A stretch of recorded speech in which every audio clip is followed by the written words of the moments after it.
வணக்கம். என் பெயர் வி.கே. வெங்கடேஸ்வரன். மதுரையிலிருந்து வர்றேன்.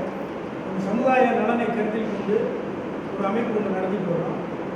தமிழ்நாடு அனைத்து விஸ்வகர்மா முன்னேற்ற கழகம் நடத்திக்கிட்டு வந்தோம். இப்போ தொழிலாளர் வாழ்வுரிமை கட்சின்னு ஒரு பதிவு போன்ற இயக்கத்துக்காக நாங்கள் உள்ள பதியை உட்பட்டு நன்றி. போட்டோம் வரிசையா 18, 19 இந்த ஆண்டுகள்லாம் நாங்கள் போட்டோம். ஒரு சிலர் இந்த கூட்டமைப்புக்கு முன் அவங்க தானாகவே வந்தாங்க. ஆனால் அந்த கொரோனா காலகட்டத்திலிருந்து அதை கடைபிடிக்க முடியல.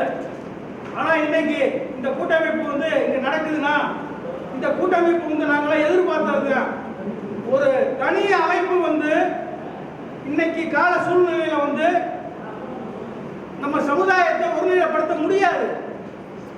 ஆகவே தமிழ்நாட்டில் உள்ள அனைத்து இயக்கங்களையும் ஒன்று சேர்த்து இந்த கூட்டமைப்பின் வாயிலாக நாம் செயல்பட்டால் நம் சமுதாயம் ஒரு அங்கீகாரம் பெறக்கூடிய நிலையை கொண்டு வர முடியும் நம்மால்.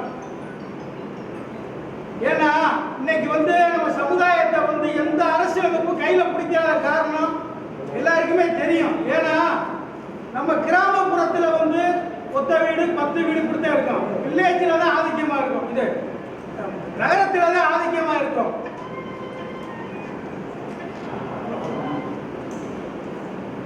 நகரத்தில் தான் ஆதிக்கமா இருக்கும். ஆனா இன்னைக்குள்ள அரசியல்வாதி என்ன செய்யறாங்கன்னா வில்லேஜை தான் பாக்குறாங்க. வில்லேஜை பார்க்கல நம்மளுடைய ஓட்டு வங்கி இல்லாத மாதிரி அவங்களுக்கு தெரியுது. நம்ம எல்லாரும் மத்தியிலுமே நாங்க பல இடத்துக்கு போயிட்டு வந்திருக்கோம். அந்த இடத்துல பூரா எல்லாரும் விசாரிக்கல. சுமார் 10% நம்ம குறைய மாட்டோம். நம்ம மக்கள் தொகை 10% இருக்கும் கன்ஃபார்மா. ஆனா அரசியலமைப்பு ஏன் கையில பிடிக்கலாங்கிறத நான் சொல்றேன். எல்லா ஜாதியும் ஒரு குறிப்பிட்ட மாவட்டத்துக்குள்ள இருக்காங்க, மொத்தமா இருக்காங்க. ஆனா நம்ம தமிழ்நாடு மாத்திரம் இல்ல, இந்தியா அனைத்து இடத்துலயும் இருக்கோம்னா நம்ம பரவலா நம்ம நெல்லிக்காவை விதைச்சு விட்டா எப்படி பறந்து பரவலா கிடக்கிற மாதிரி நம்ம கிடக்கிறதுனால அவங்களுக்கு நம்மளுடைய மக்கள் தொகை பெருசா தெரியல. அது தெரியணும், மக்களுக்கு நம்ம காட்டணுங்கிறதுக்காண்டிதான் நம்மளுடைய செலுத்த காட்டுறதுக்கு நாங்க இப்ப நடந்த பாராளுமன்ற தேர்தல் எலெக்ஷன்ல நான் விருதுநகர் தொகுதியில வேட்பாளர் நின்றேன். நான் நின்றது சாதாரண அல்ல. 3 முறை சிட்டிங் மினிஸ்டர், சிட்டிங் எம்பி மாநிலத்தார் ஏற்று நிற்கிறேன் நான். ஆனா மக்கள் என் கூட சுமார் 500 பேருக்கு மேல என்கிட்ட வேலை பார்த்தாங்க. எல்லா 6 தொகுதியிலையும் 500 பேர் எனக்கு வேலை பார்த்துருப்பாங்க. ஆனா எனக்கு விழுந்த வாக்கு எவ்வளவுன்னா 1300 வாக்கு. என்ன காரணம்னா அதை நான் பெருமையா தான் நினைக்கிறேன். என்ன காரணம்னா நம்ம சமுதாயத்தில் ஒருத்தர் நிக்கிறாருன்னு அவங்களுக்கு தெரிஞ்சிருச்சு. தெரிஞ்சனால அந்த 1300 ஓட்டு விழுந்துச்சு எனக்கு. இதே மாதிரி நம்ம சமுதாயத்துக்கு அங்கீகாரம் வேணும்னா வரக்கூடிய உள்ளாட்சி தேர்தலில் அவங்க பகுதியில் அவங்க சும்மா நில்லுங்க, உங்களோட சென்த்தை காட்டுங்க. 10 ஓட்டு வாங்கினாலும் உள்ளாட்சியில் ஒரு கவுன்சிலர் 10 ஓட்டு வாங்கினாலும் அவர் தாங்க ஜெயிச்சாரு. இதுதாங்க செய்யணும். எந்த கட்சிக்கு போய் ஆதரவு கொடுக்கறதெல்லாம் மறந்துருங்க. இந்த கூட்டமைப்பால எல்லாம் சேர்ந்து வரக்கூடிய உள்ளாட்சியில அனைத்து இடத்துலையும் நம்ம வேட்பாளர் நிறுத்தணும். நிறுத்தி இன்னைக்கு நம்ம கிட்டத்தட்ட ஒரு 300 பேர் நின்றதுல ஒரு 150 பேருக்கு மேல நம்ம ஜெயிச்சிருக்கோம். கவுன்சிலர் போன எலெக்ஷன்ல வந்திருக்கோம்.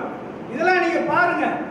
நம்ம என்னால நிக்க முடியலன்னா நிக்கக்கூடியவரை நம்ம ஊக்குவிச்சாலே போதுங்க. அவர் நின்றா போதும், சப்போர்ட் பண்ணா போதும். அவர் அந்த ஏரியாவில் கவுன்சிலர் ஆவார். ஒரு பிரசிடென்ட்டுக்கு இப்ப பாத்தீங்கன்னா விருதுநகர் தொகுதியில 4-5 பேர் இருக்காங்க. நம்மளால பிரசிடென்டா வந்துட்டாங்க. ஆனா செலுத்து இல்லாத இடத்துலலாம் நம்மளால பிரச்சனை வச்சிருக்க. எப்படி வர்றாங்க? மாமே மச்சினா அதர் கமிட்டி அப்புறம் பழகிடுறாங்க. அவங்களோட ஓட்டு வங்கியை வாங்கி இன்னைக்கு அவங்க பிரசிடெண்டா இருக்காங்க, ஊர் தலைவராக இருக்காங்க, அதே மாதிரி கவுன்சிலரா இருக்காங்க. நம்மளுடைய முயற்சி வெற்றி பெறுங்க. நீங்க எல்லாம் நீங்க ஒவ்வொரு ஆளும் நம்ம சமுதாயம் வளரணும்னு நினைச்சீங்கன்னா உங்களால முடிஞ்சதை சமுதாயத்துக்கு செய்யுங்க. உங்கள்கிட்ட பணம் கேட்கல, எதுவும் கேட்கல. நம்ம பகுதியில நல்லா நிக்கக்கூடிய இளைஞரை ஒருத்தர் தேர்வு பண்ணி அந்த கவுன்சிலுக்கு அந்த வார்டில் நிறுத்துங்க. அவர் 100 ஓட்டாலும் சரி 10 ஓட்டு வாங்கினாலும் சரி அடுத்த வட்டம் அதை ஜெயிச்சுடுவார்.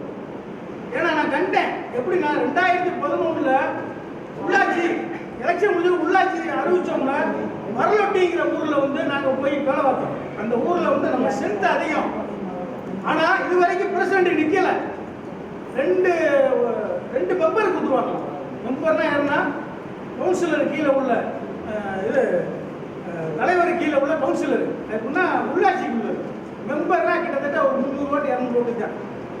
அதை கொடுத்துட்டு இவங்க வந்து யாருன்னா ஒரு 150 ஓட்டு உள்ள ஆள் வந்து பிரசிடண்டா இருக்கார்.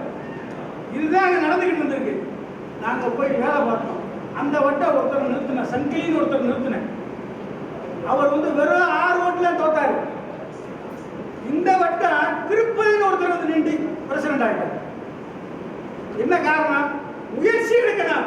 முயற்சி எடுக்காம நம்ம சமுதாயம் நம்ம வந்து சொல்லக்கூடாது. நம்ம சமுதாயத்தை அசிங்கமா சொல்லக்கூடாது. நம்ம ஒற்றுமையில சொல்லாதீங்க. ஒற்றுமைக்கு நம்ம ஒற்றுமைக்கு வரணுமா? நம்ம ஒற்றுமைக்கு வாங்க. நம்ம கூட 10 பேர் வந்துடும். நம்ம ஆளு நாளைக்கு அது ஒரு ஆளை தேர்வு பண்ணி ஒரு இந்த உள்ளாட்சி நமக்கு சரியான வரவேற்பு ஜெயிக்கக்கூடிய வாய்ப்பு அது நழுவ விட்டாதீங்க. சிறப்பாக நம்ம ஜெயிச்சு வரலாம். அதே போல